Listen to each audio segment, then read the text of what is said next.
I remember when I was 13, my mom got laid off, and by the time she was able to get on her feet, we were only able to afford living at the side of somebody's house, which was basically an old converted garage.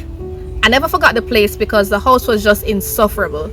We were living on top of each other, there was no insulation, barely any natural light, limited cross ventilation, no views, not much natural air, and I just remember complaining incessantly about how much I couldn't stand the space. Eventually she got annoyed, and one day she belted out, "You're always drawing stuff. Instead of complaining, why don't you design a way to reduce the heat in this place?" The question sat with me, like, for real, why couldn't I design a way?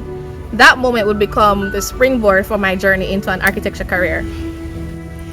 As excited as I was to figure out a way to reduce the heat load and investigate issues related to materiality and affordability in the Jamaican housing market, I quickly began to realize that there were these gaping holes in the architecture industry. To be honest, it's the classism for me. The architecture industry is highly exclusive. The rich people live on the hill, the poor people live on the flats, and there are certain aspects of the country that have limited infrastructure. The dichotomy of two Jamaicas is real. Various aspects of our culture and ethnic representation is constantly played up for tourism benefit, but then these same typologies are demonized in local areas of Jamaican society. When the government is building one room, $5.1 million concrete houses, I think it's time for us to reinvestigate our notions about materiality. The project I submitted in my portfolio seeks to break negative mindsets surrounding traditional forms of architecture. Bamboo is a plentiful resource that is widely available in tropical islands, and as the flattest country on earth, the Maldives is disproportionately affected by issues related to sustainability and climate change. I figured if I could develop a series of prototypes which could be successful in a sort of worst case scenario, perhaps I could transpose the knowledge learned to other tropical environments. My affinity for using bamboo also stems from my interest in championing biophilia for use as a healing environment. Towards the end of my bachelor's degree, my mom was diagnosed with paranoid schizophrenia. It's been well documented that urbanism is at the locus of the schizophrenic epidemic. With rapid urbanization comes a decrease in socialization and human contact with nature. This brings up questions about the role architecture plays in our mental health. While the link between these two are becoming clearer, literature on schizophrenia and the unsavory effects of poor city living are typically found separately. As a final year student in the master's program at Syracuse University, for my thesis proposal, Schizophrenic Architecture, I purport to stand in the gap between the two. Rurality has more to offer than its translocality to urbanism. Biophilic design should be made a necessary component of architecture.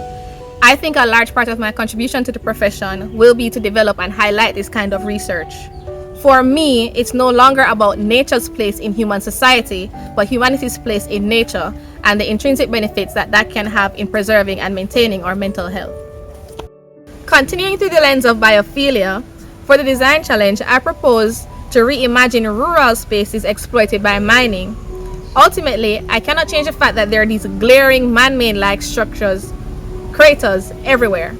There's a traditionally held view that post-mining sites are not useful, but what if we start to sustainably reclaim their biology by exploiting them for their insular qualities? Quarantine in an abandoned quarry seeks to convolute two of the most unlikely things: quarantine and quarrying. It creates a conceptual design framework that addresses a new pandemic order by exploiting the ritual of solitude and strict governance engendered by the coronavirus pandemic.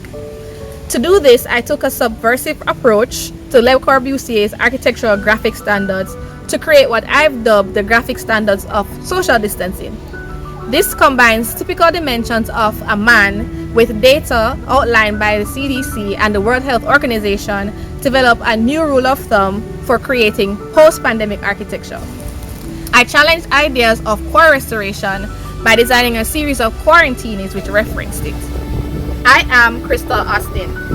I've been pushing for honest conversations and adequate representation as a graduate ambassador and an active member of the school's DEI initiatives. I'm driven to catalyze change in the industry, and I want to sit at the profession's most transformative tables.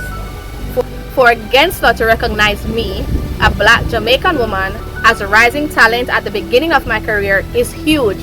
It demonstrates that they understand that Black isn't a monolith, there's diversity in Blackness, and we all deserve a seat at the table.